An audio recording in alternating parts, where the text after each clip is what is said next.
La tormenta había durado 3 días. Era algo excepcional en Florida.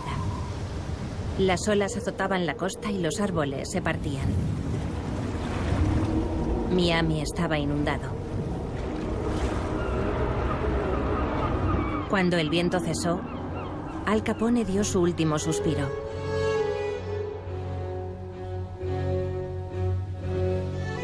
Era el 25 de enero de 1947.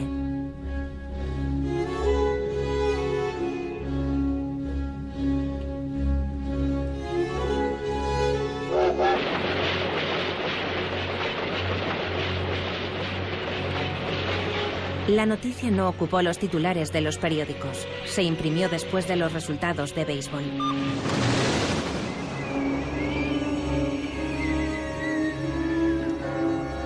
El ataúd de Capone fue transportado en tren desde Miami a Chicago. Solo algunos familiares y amigos asistieron a las exequias. Los periodistas no tenían derecho a filmarlos.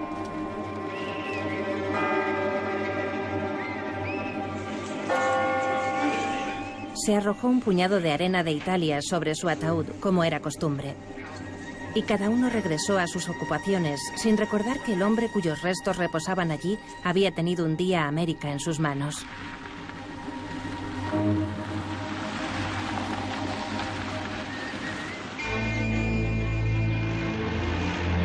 ...6 de octubre de 1931, primer día del proceso. Al Capone comparece ante el Tribunal Federal de Chicago. El proceso durará 7 días. Al final de los 7 días, el jurado condenará al asesino más célebre de Estados Unidos a 11 años de cárcel.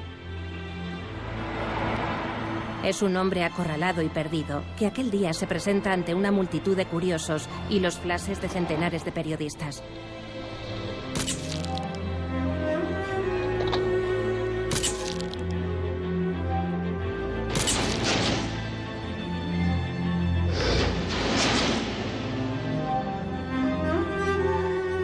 Apellido Capone.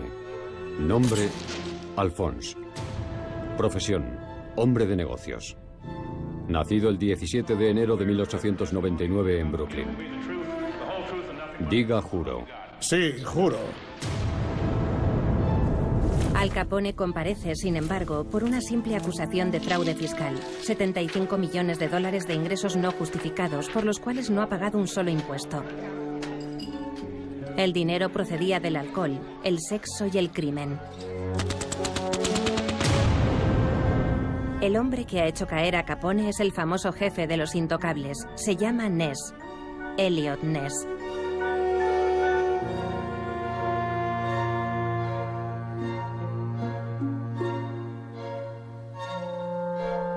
Desde el principio se enfrentan violentamente. Capone se declara inocente y acusa a Ness de acoso.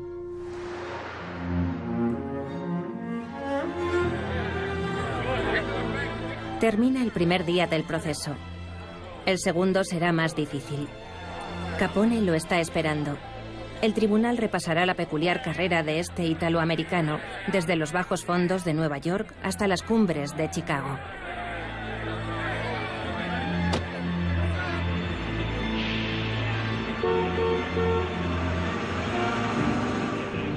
Aquella noche, Capone no se reúne con May, su esposa.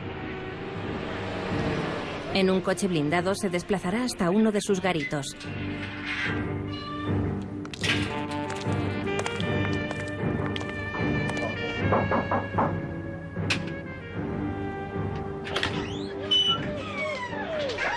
Es un juerguista que vive ostentosamente.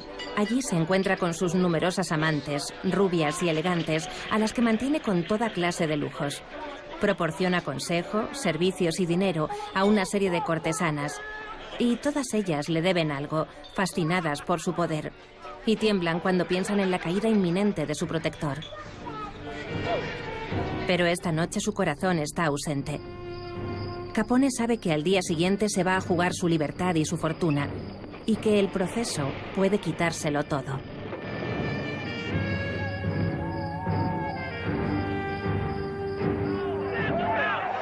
...7 de octubre de 1931, segundo día del proceso. Cuando se reanuda el juicio, el sombrero blanco de Capone es el centro de las miradas de periodistas y curiosos. La acusación comienza a narrar historias de la familia Capone. Sus padres son originarios de Nápoles. Emigran a Estados Unidos en 1893 y se instalan en Nueva York, en la colonia italiana de Brooklyn. Es usted el cuarto hijo de la familia.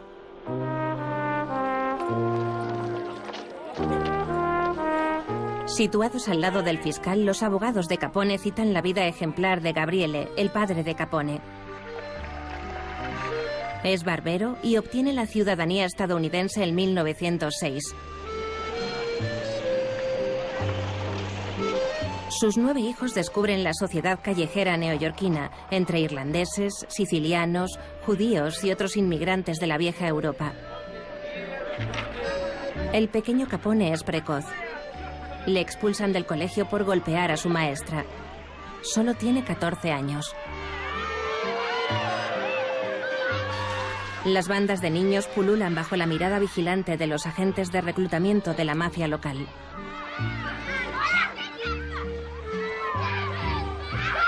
Las bandas criminales se reparten la ciudad. Los conflictos de intereses se resuelven a golpe de navaja de afeitar, el arma preferida de los napolitanos, o a golpe de ladrillo, especialidad de los irlandeses.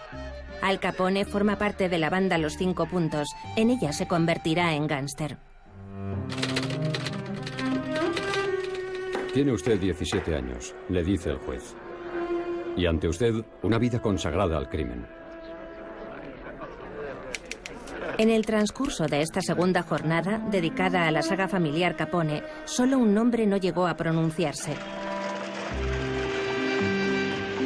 El de Vincenzo, el hermano mayor de Al. Nadie sabe nada de él. Una noche no regresó a casa.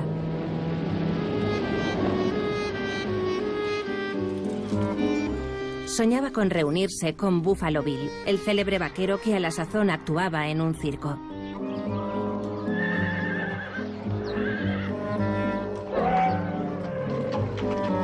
¿Fue para no hundirse en la violencia y el crimen la razón por la que se marchó? Sobre aquel hermano desaparecido, Capone nunca hablará en público. Pero debió sentirse aliviado de no tener que recibir más lecciones de aquel primogénito moralizante. 8 de octubre de 1931. El tercer día del proceso, los abogados de Capone toman la delantera y pasan al ataque. Su cliente es solo un chivo expiatorio. Es la prohibición lo que se está juzgando. El público se indigna. Capone se explica. En 1919 la virtud se apodera de Estados Unidos y bajo la influencia de las ligas moralizadoras, el país adopta la 18ª enmienda que interrumpe la fabricación y la venta de alcohol.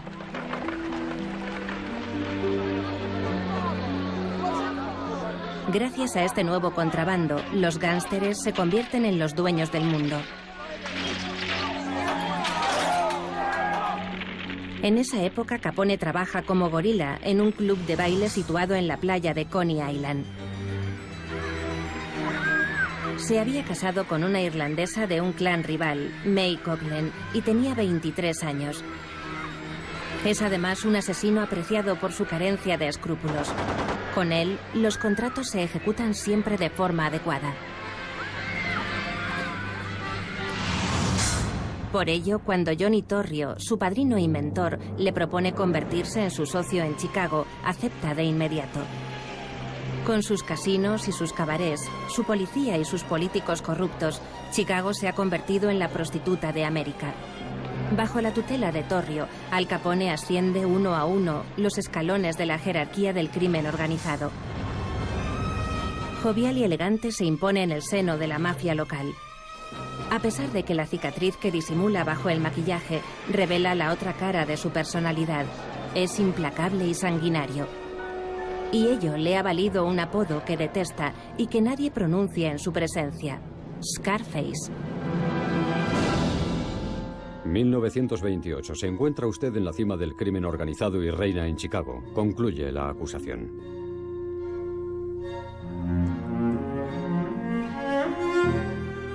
Capone se siente orgulloso de su fulgurante ascensión.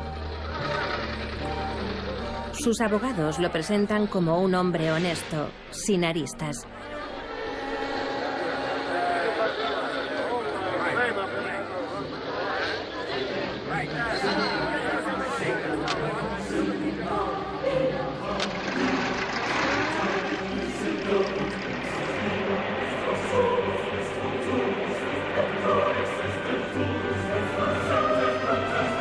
La ley fascina a los hombres tanto como el crimen. 9 de octubre de 1931, cuarto día del proceso. El bien contra el mal. Al Capone contra Elliot Ness. Diga juro. El cuarto día del proceso, el jefe de los intocables es finalmente llamado al estrado. Nombre: Elliot Ness. Nacido el 19 de abril de 1903 en Chicago. Estudios universitarios, tirador de élite. Casado, sin hijos. Profesión: jefe de la brigada Los Intocables.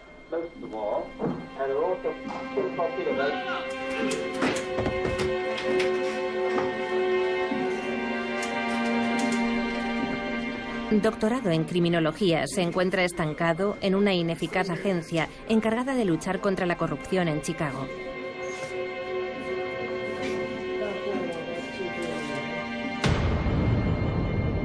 Ness declara en el estrado que Capone es el principal responsable de ese mal. Enumera a sus cómplices, la policía, los jueces y los políticos a los que Capone paga generosamente para que le dejen llevar tranquilamente sus negocios. El juego, el alcohol y la prostitución.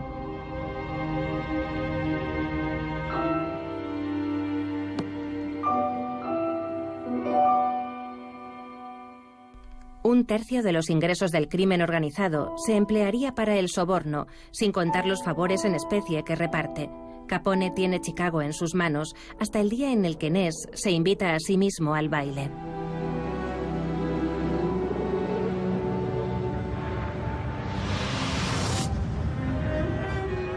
Gracias a Ness, Capone es finalmente llevado ante la justicia.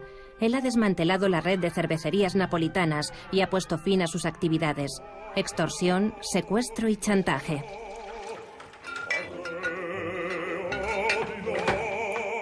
Aparte de sus cabarets y otros speakeasies, dirige empresas en apariencia legítimas que le sirven de tapadera.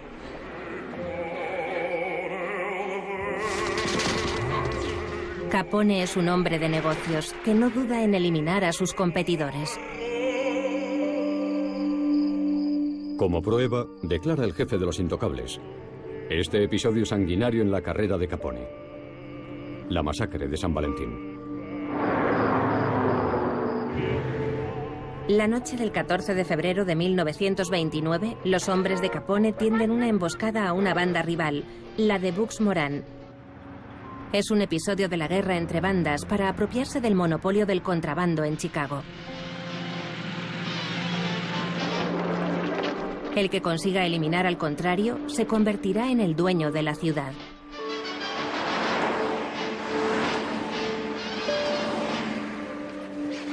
Mientras los hombres de Moran están ocupados manejando un cargamento de alcohol, los asesinos de Capone se presentan disfrazados de policías.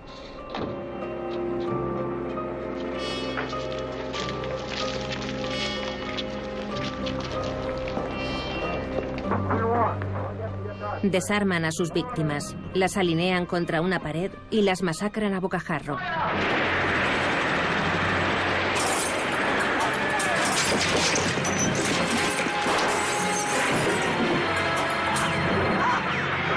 El único superviviente les dice a los investigadores antes de morir: ha sido un accidente. La omertá prevalece.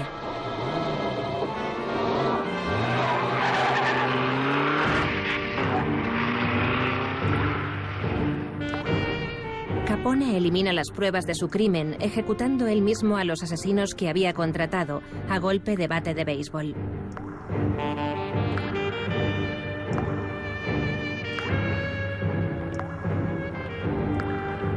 Aquellos que se le resisten son castigados sin piedad. Él es el jefe, dicen de él en los periódicos. 3 semanas más tarde, Capone es designado enemigo público número 1 por el nuevo presidente electo de Estados Unidos, Herbert Hoover. Inés quiere ser el hombre que lo derribe. Capone es inocente, protestan sus abogados. Es el chivo expiatorio de un poder que lo utiliza para ocultar a los verdaderos responsables de la crisis: los financieros de Wall Street y los especuladores. En 1929, la bolsa de Nueva York colapsa.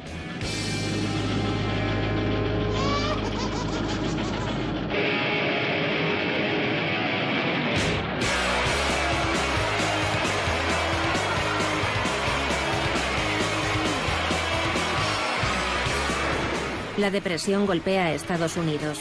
El sufrimiento se convierte en una forma de vida y Chicago es la ciudad más afectada.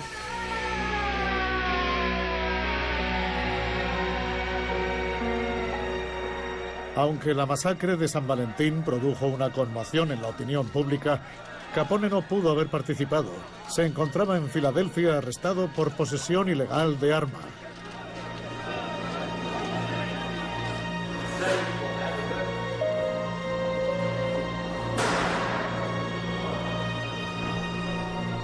Pero desde su celda, continúa dirigiendo sus negocios. Y para recuperar la estima pública, encarga distribuir leche entre los niños afectados por la crisis y abre comedores populares para los sin techo y los desempleados. Se convierte en un benefactor y la prensa a la que paga no tarda en convertirlo en un héroe.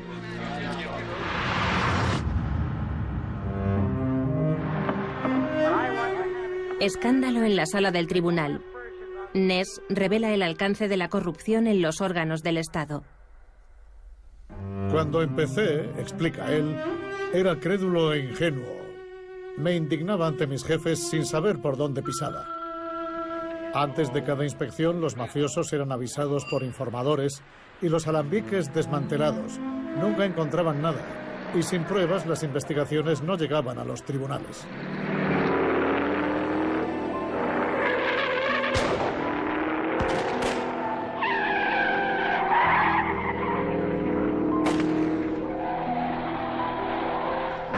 Es la razón por la cual el fiscal del distrito de Chicago, George Johnson, lo reclama. Un agente de apenas 28 años, astuto, idealista y temerario. Y para erradicar el mal que sufre la ciudad, Ness tiene un plan. Ya que la corrupción protege a Capone y que la prohibición le está enriqueciendo todavía más, es necesario cortar de raíz las fuentes del mercado clandestino. Será gracias a un equipo de policías a su imagen y semejanza, jóvenes, honrados y sin ataduras. Esta idea sencilla complace a Johnson, que otorga plenos poderes a Ness. Y Ness solo le rendirá cuentas a él.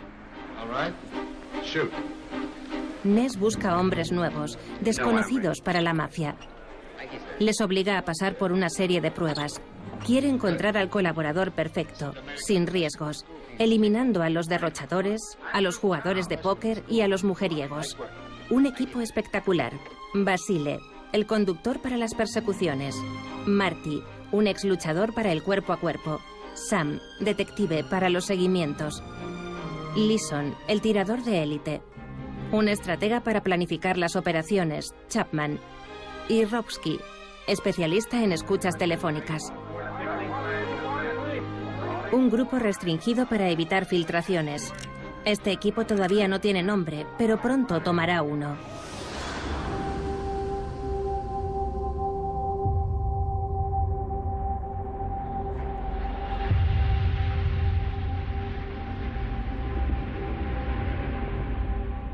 Primer acto.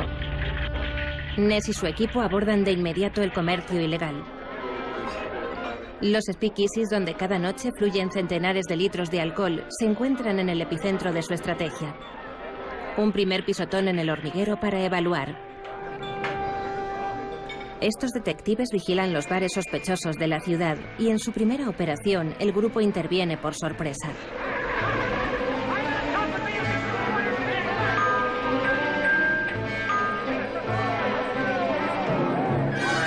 Uno de los bares clandestinos más célebres es objeto de una redada. Se registra el local y los clientes son arrestados. Pero Ness ha cometido un error.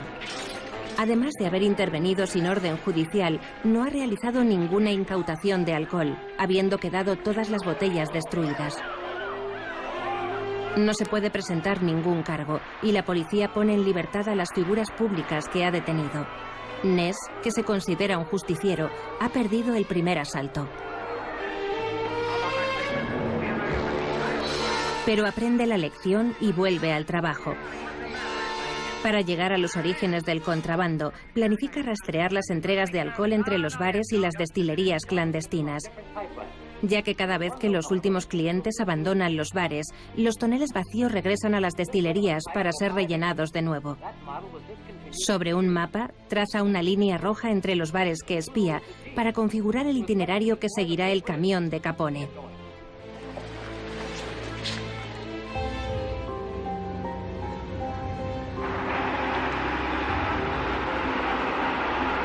Segundo acto.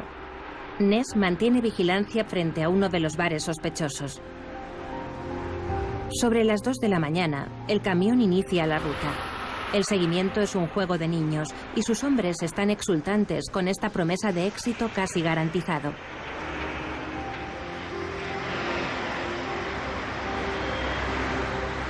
Pero la operación, que filman los reporteros convocados por Ness para que asistan a su triunfo, constituye un nuevo fiasco. No es alcohol, sino agua, lo que los hombres descubren en los barriles. Antes de llenar los toneles, hay que lavarlos. Ness se convierte en el hazmerreír de sus detractores. Sabe que no tendrá margen para cometer un segundo error.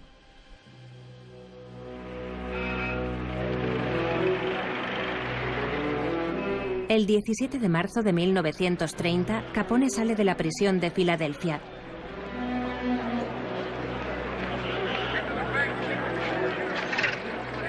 Es puesto en libertad por buena conducta. Él, que controla ahora el monopolio del contrabando de alcohol, no comprende que sus negocios puedan ser perturbados por un pequeño agente y su banda de miserables. Y para terminar de humillar a ese poli, que ni siquiera pertenece al FBI y que pretende reenviarlo de inmediato a la cárcel, Capone se entrega él mismo a la policía de Chicago. No se puede presentar contra él ninguna prueba y vuelve a quedar en libertad.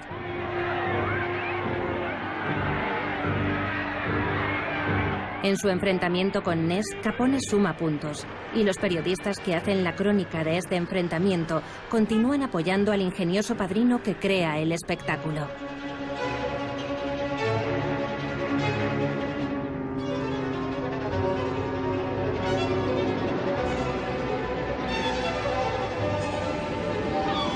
La prensa es el aliado de la mafia.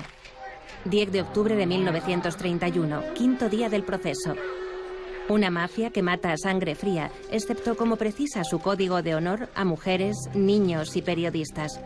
1 litro de sangre derramada proporciona 1 litro de tinta en las portadas, y Capone quiere controlar su imagen. La acusación ha convocado a Herbert Kaplan, el fotógrafo del Chicago Tribune, que testifica. ¿Qué basura de fotografía es esta? No se ve nada. Le pedí una fotografía de Al Capone. ¿Qué ha conseguido? Lo fotografié todo. Fotografié su mansión, fotografié todo. Pero cuando preparé mi cámara para hacer un primer plano para fotografiarle, ¿qué ocurrió? Estaba acatarrado. Fui a meter la mano en mi bolsillo y algunos de sus hombres me agarraron así, me sujetaron y me dijeron, ¿qué demonios iba a hacer? Yo les dije, bueno, quiero sonarme la nariz. Y me cogieron y me echaron. Y me han echado de sitios mejores. Por eso no pude hacer la fotografía.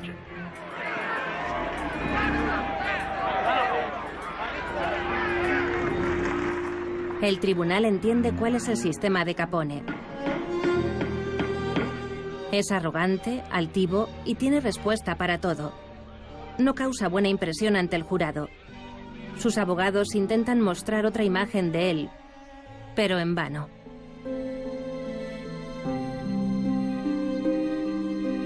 Para todo el mundo es la encarnación del vicio. Es rico y derrochador. El jurado sabe ya todo acerca de su tren de vida, su fastuoso cuartel general en un hotel de lujo, su propiedad en Florida, sus puros cubanos y sus trajes a medida de colores llamativos.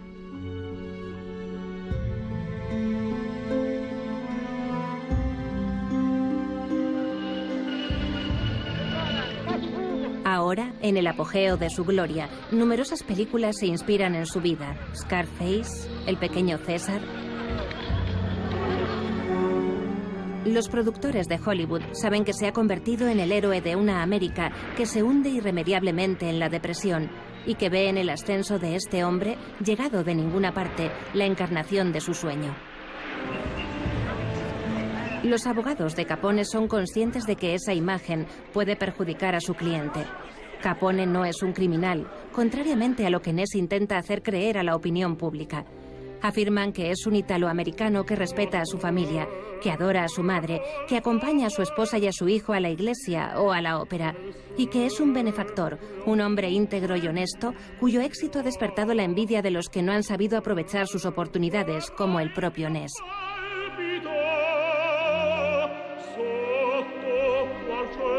Ness responde que Capone es un asesino, que debe acabar sus días en un centro penitenciario y que él mismo será el hombre legendario que derrocará al padrino.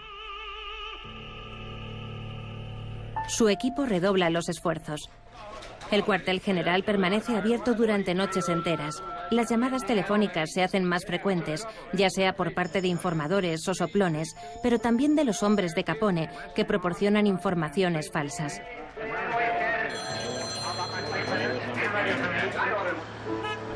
Ness aguarda el momento decisivo para dar el golpe de gracia.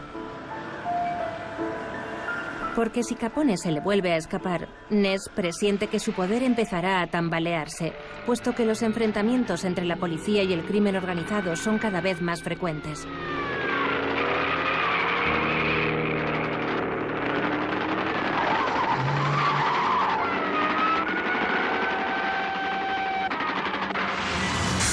Ness pronto va a dar en la diana.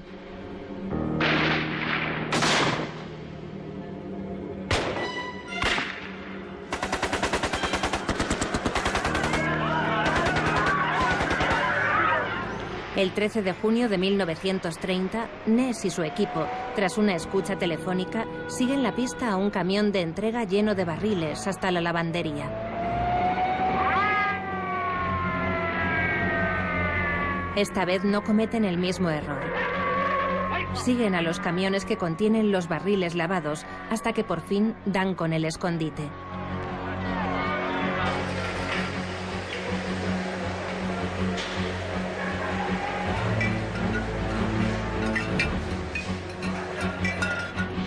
Los hombres de Ness descubren un impresionante alijo de botellas y barriles y lo destruyen todo. Después de convocar nuevamente a la prensa, se llevan esposados a los lugartenientes de Capone. Decenas de miles de dólares se van por el desagüe y Ness obtiene una primera victoria en la guerra judicial y mediática que mantiene con Capone. Al desafiar tan abiertamente a Capone, ¿es consciente Ness de que está poniendo en peligro a su propio equipo? Esta primera victoria pone a Capone fuera de sí. Quiere a Ness muerto y ordena a sus secuaces: haced de vivir un infierno.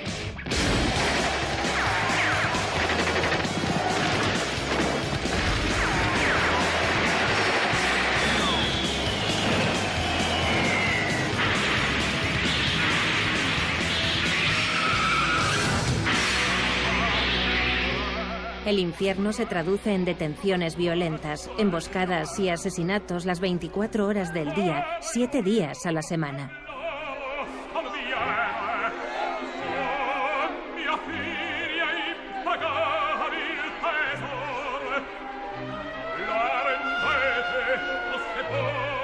Pero contra el eje del mal, Ness opone una resistencia nunca antes vista en Chicago.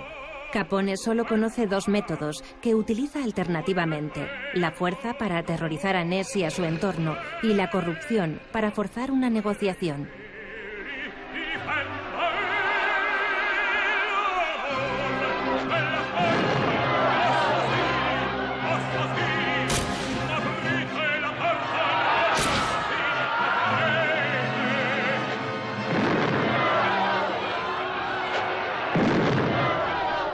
Capone da instrucciones para que se ofrezcan $2000 por semana a todos los miembros del equipo de Ness que acepten cooperar con el sindicato del crimen. Todos se niegan y la respuesta de Ness está a la altura de la afrenta hecha a sus hombres. Convoca una conferencia de prensa y revela a los periodistas el precio que Capone ha puesto a su silencio. Los periódicos y sus lectores se sienten inmediatamente fascinados por este reducido grupo de hombres capaces de dar a su vez un gran espectáculo. Han nacido los intocables. Las autoridades, dispuestas a desmantelar el grupo hace tan solo unos días, le dotan ahora bajo la presión de los votantes de un departamento de balística innovador destinado a combatir el crimen.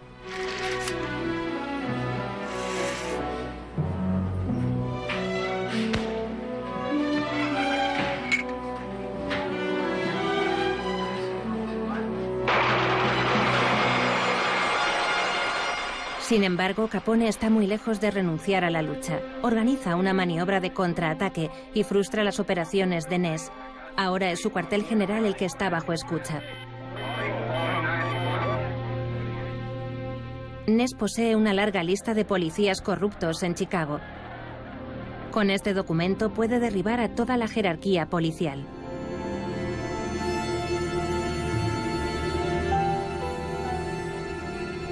Es un hombre solo. Solo y en peligro.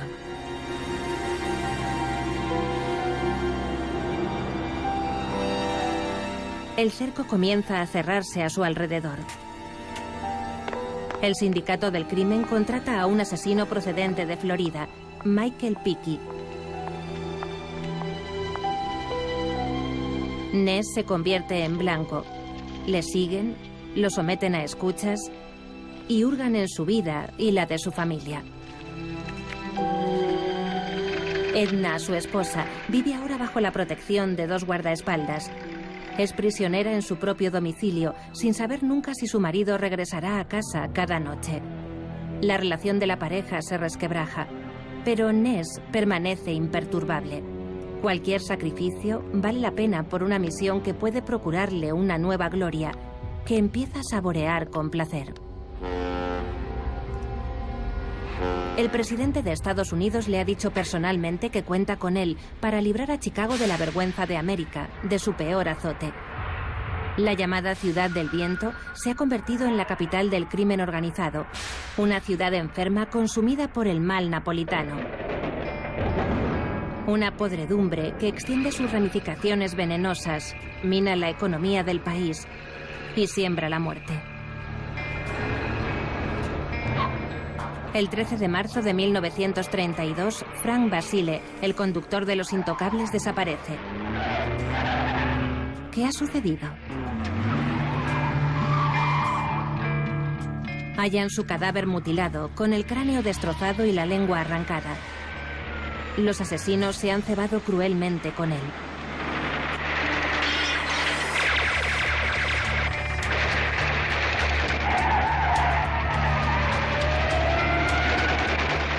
El conductor había caído en una trampa. Para Ness, este acto representa la última advertencia.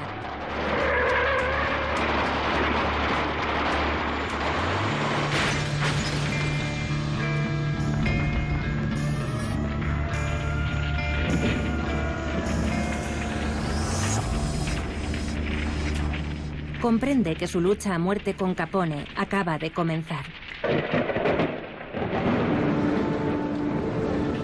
A Frank Basile nadie lo conocía realmente y aún así era amado por todos. Ness había confiado en él a pesar de su largo historial delictivo. Ahora Ness teme por su esposa. Edna se ve obligada a abandonar su casa. 6 guardaespaldas la protegen día y noche. Pero las abominaciones de la mafia no hacen sino reforzar la determinación de Ness y sus hombres. En pocas semanas el tráfico de alcohol se paraliza y Chicago va camino de convertirse en una ciudad seca. Menos dinero en las arcas de la mafia implica menos corrupción. Ness planea darle la estocada de muerte a Capone en el campo de batalla mediático. Reúne todos los vehículos de la mafia incautados por su equipo desde el comienzo de su lucha y para devolverle la afrenta que había sufrido, Ness convoca a la prensa para escenificar su triunfo. Llama por teléfono a Capone para decirle que mire por su ventana a las 11 en punto de la noche.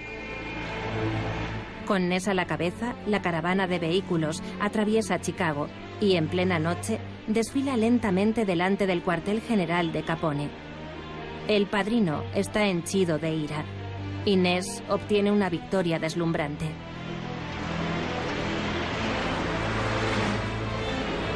Y aunque Ness era propenso a exagerar sus hazañas, las imágenes dan fe de que su éxito esa noche fue absoluto. Quiero a Ness. Grita Capone. Y lo quiero muerto.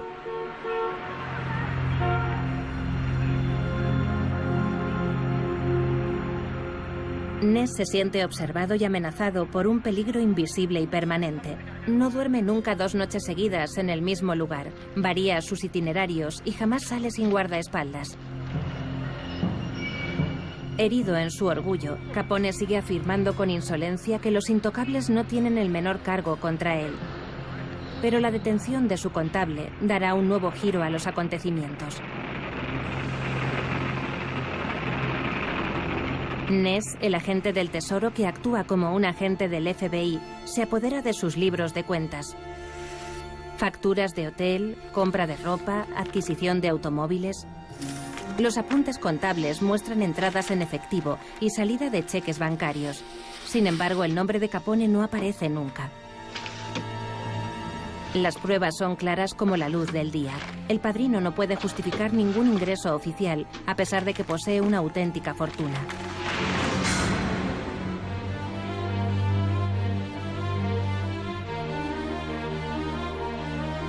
Capone, debilitado, sabe que si le arrestan, toda su estructura se derrumbará como un castillo de naipes.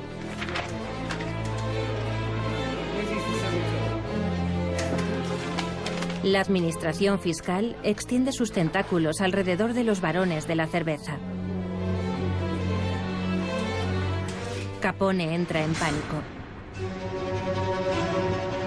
Y en un último esfuerzo, ordena el asesinato del fiscal y del jefe del Tesoro. Todo sucede vertiginosamente. Capone está acorralado, aunque solo sea por un simple fraude fiscal. Es un hombre acosado, abandonado por sus seguidores. Se siente perdido y acude al juicio ante una multitud de curiosos espectadores y los flashes de cientos de reporteros. 12 de octubre de 1931, penúltimo día del proceso. El juicio se acerca a su fin. A juzgar por sus silenciosas conversaciones y su aire conspiratorio, el tribunal presiente que los abogados defensores van a jugar su última baza. Han convocado para el día siguiente a un testigo de última hora. Un hombre de la ley cuya sola declaración puede inclinar la balanza del juicio. Se llama Richard Hart, tiene 40 años. En 1924 fue guardaespaldas del presidente de Estados Unidos, Coolidge, y antes sheriff en Nebraska. Es un excelente tirador. A 12 metros de distancia jamás ha errado su objetivo. Es un hombre de paz que ha trabajado por la reconciliación con los indios. Un hombre con un único credo. La ley es la ley. Al igual que los intocables, había detenido a los contrabandistas de alcohol en el oeste americano. Lo que Capone creaba, él lo destruía. Su testimonio moral podría salvar a Capone. Porque Richard Hart es solo un nombre prestado. Su verdadero nombre es Vincenzo y es el propio hermano de Al Capone.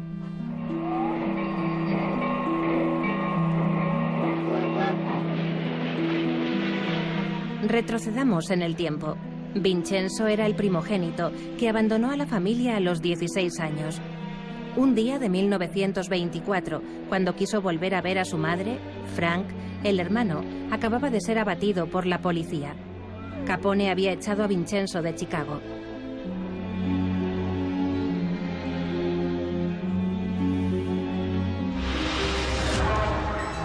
Siguiendo instrucciones de la madre, los abogados de Capone solicitan su testimonio. Pero Hart no acude a testificar. No ha perdonado la afrenta que le había hecho su hermano. La defensa se ha quedado sin su testigo. A pesar de un último intento de corromper al jurado, Ness está a punto de ganar su duelo con Capone. Los testigos se suceden y las lenguas se sueltan. El miedo ha cambiado de lado. Su exterminación. Que sean juzgados por lo que hicieron. Por el alcoholismo. El juicio queda visto para sentencia. El veredicto se espera para el día siguiente.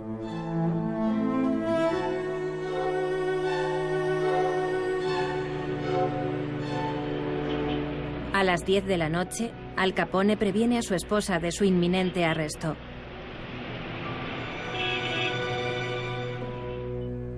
A medianoche recorre Chicago como un hombre libre por última vez. Barras de tugurios malolientes, clubes nocturnos, burdeles. Le dice a sus mujeres que mañana será exculpado, aunque ni él mismo lo cree ya.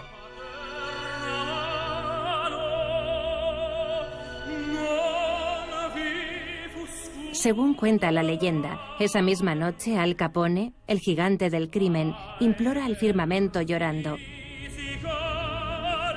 «Oh, Luna, Luna, dime quién me ha traicionado».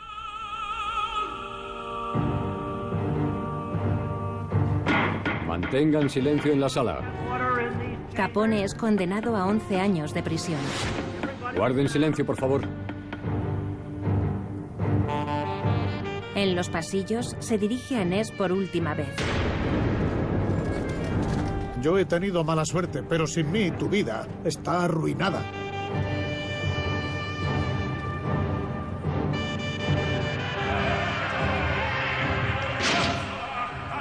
Al salir, compra una manzana a una vendedora ambulante. Le paga con generosidad para dejar a todos el recuerdo del gran señor que había sido.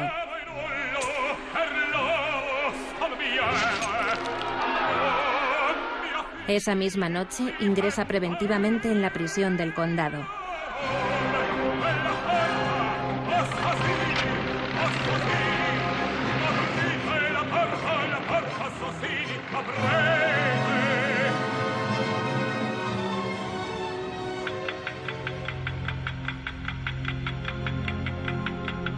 Capone debe ahora cumplir su sentencia. Su traslado ha sido programado para el 3 de mayo de 1934 a medianoche, con destino a la prisión federal de Atlanta, en Georgia.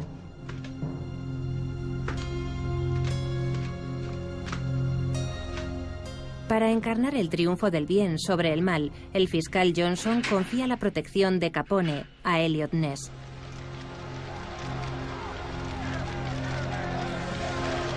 A medianoche las puertas se abren. Frente a una muchedumbre de fotógrafos, Capone levanta la cabeza y camina con orgullo.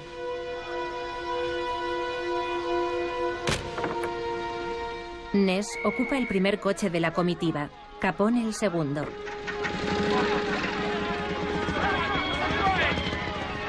Con las sirenas a todo trapo, los coches atraviesan la ciudad de Chicago. Los intocables van fuertemente armados para evitar cualquier intento de evasión.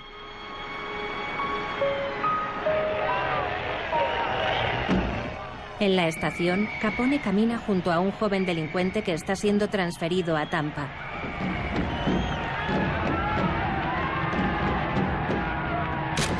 Un abrigo cubre sus manos para disimular las esposas que unen a ambos malhechores.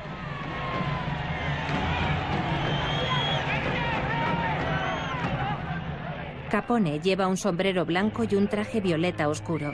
Un traje que habrá pasado sin duda de moda cuando salga de la cárcel.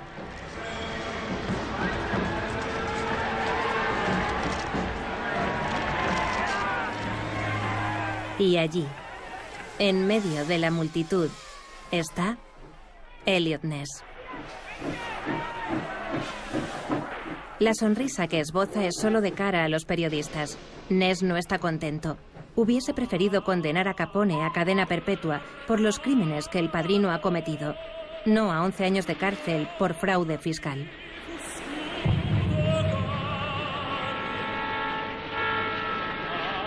Capone conseguirá atraer la atención de todo un país durante 24 horas más.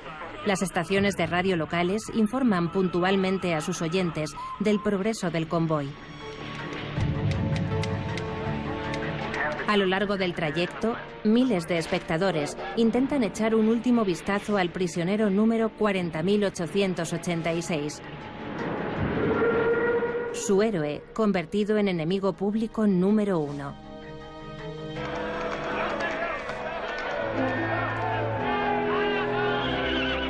En 1933, Roosevelt inicia su primer mandato como presidente de Estados Unidos y el 5 de diciembre de ese mismo año deroga la ley seca.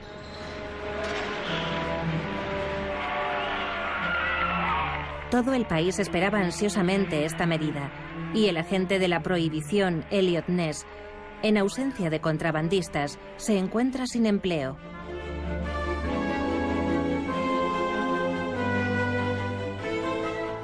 En esa época, en un periódico de Chicago, un cómic divierte a los lectores. Cuenta la lucha entre el detective Dick Tracy y Big Boy, el jefe de la mafia local. Los héroes que inspiran esta historia son inmediatamente reconocibles: Eliot Ness y Al Capone.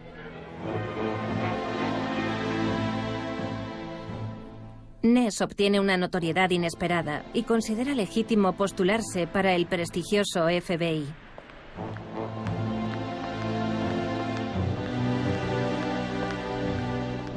Los federales han ejercido siempre un poder mágico sobre sus colegas de otros departamentos de policía.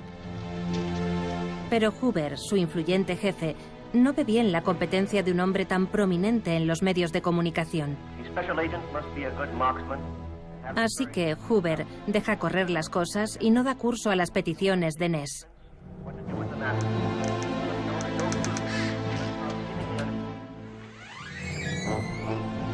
Ness nunca formará parte del FBI.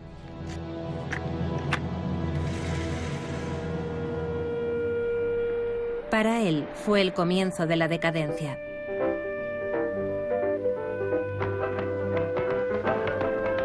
Se da a la bebida, abandona a su esposa y va de fracaso en fracaso. No es fácil lidiar con un mito que la gente prefiere olvidar. El antiguo jefe de los Intocables está atormentado por sus recuerdos. Cuando quiere escribir sus memorias, ningún periodista de Chicago le presta su ayuda. Ness morirá antes de la publicación de su libro, sin conocer ni el éxito, ni el nacimiento de su leyenda. En 1934, frente a la costa de San Francisco, la administración penitenciaria coloca la primera piedra de una prisión de la que se dice que nadie podrá escapar: Alcatraz. Es inaugurada por el fiscal Johnson, el mismo que había condenado a Capone. Señor fiscal general, usted la ha inspeccionado y ahora la fuerza de custodia ha sido organizada, siguiendo sus instrucciones, para ocupar sus puestos. Alcatraz está lista. Capone será uno de los primeros internos como símbolo de la victoria de América sobre sus viejos demonios. Es el 19 de agosto de 1934. Capone es el prisionero número 85 y aún le quedan 5 años por cumplir.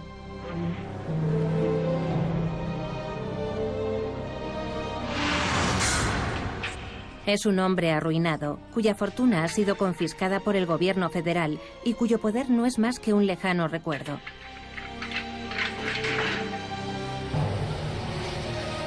Está solo. Tiene restringidas las visitas y es agredido en la cantina de la prisión, porque ya no es el capo. A partir de ahora, Ametralladora Kelly, un tipo duro de verdad, reina sobre los malhechores de la cárcel.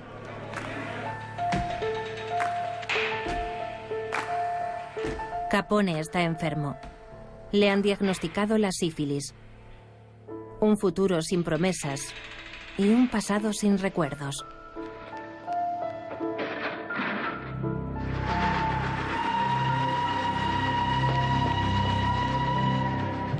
En 1938, su esposa obtiene un permiso de visita. Está casi irreconocible, envejecido y obeso. En secreto prepara su traslado.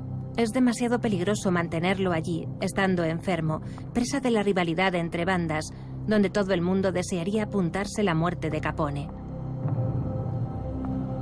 Al salir de la cárcel, Capone sufre amnesia. Estados Unidos está en guerra desde 1941 y Capone pasa sus días apaciblemente en Miami.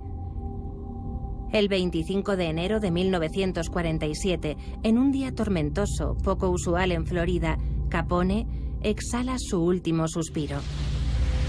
El hombre que tuvo una vez a América en sus manos muere, olvidado por todos.